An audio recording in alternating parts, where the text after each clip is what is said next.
Kepada semua lepasan SPM yang baru-baru ni, kemudian anda pilih untuk sambung ke Unisiraj, saya nak cadangkan sesuatu perkara yang mungkin saya rasa menarik untuk saya bincang dengan anda.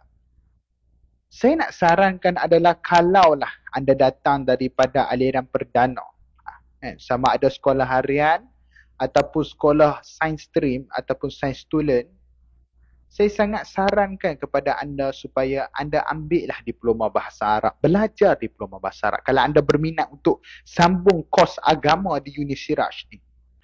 Saran saya dan permintaan saya agar anda mempertimbangkan supaya anda ambil kos bahasa Arab. Sebab kalau anda pilih pengajian Islam, kan, pengajian Islam di Unisiraj ataupun mana-mana di universiti sekalipun, mereka akan menggunakan bahasa perantara bahasa Melayu. Kitab terjemahan pun kitab terjemahan bahasa Melayu. Kalau ada yang menggunakan bahasa Arab pun, tetap dia akan terangkan dalam bahasa yang Melayu. Orang kata, oh tak apalah, kalau ada kemahuan di situ ada jalan. Bukan soal macam tu. Dia tak boleh macam tu. Ada sebahagian orang mungkin dia boleh melakukan dua perkara dalam satu masa yang sama. Ada orang lain, dia kalau buat benda tu, dia hanya boleh fokus benda tu sahaja. Memang dia tak boleh fokus perkara lain. Kita tak boleh samakan orang dengan kita. Kita ada lebih kita, mungkin orang ada lebih dia. Itulah manusia. Ada orang mungkin, oh tak apa ambil pengajian Islam, tak apa bahasa Arab, aku akan fokus kemudian. Tak apa.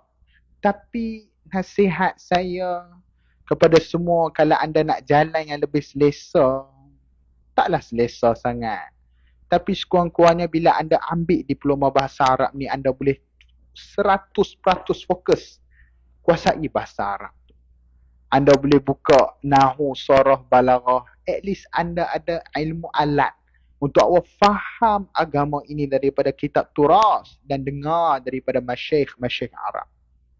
Tapi kalau anda pilih untuk nak selesa belajar agama, anda pilih pengajian Islam kerana nak selesa, kerana anda tak nak susah belajar bahasa Arab tu, ilmu mungkin akan bertambah. Tapi kebergantungan kita tentang agama hanya terhad kepada terjemahan sahaja. Kita tak mampu untuk akses kepada sumber-sumber maklumat yang asli yang berbahasa Arab itu. Bahasa Arab ini adalah kunci kepada ilmu agama. Adik-adik sekalian, belajar bahasa Arab. Yang mana dah pandai Arab boleh scroll dah lah. Tapi yang belum pandai bahasa Arab ni, ambillah bahasa Arab. Belajar dan dalami bahasa Arab. Kan? Ambillah diploma bahasa Arab ni. 2 tahun setengah is okay dan awak boleh kuasai bahasa Arab. Kemudian awak nak terus dengan hadis, awak nak terus dengan syariah, awak nak terus Quran wal qiraah, itu terpulang kepada awak.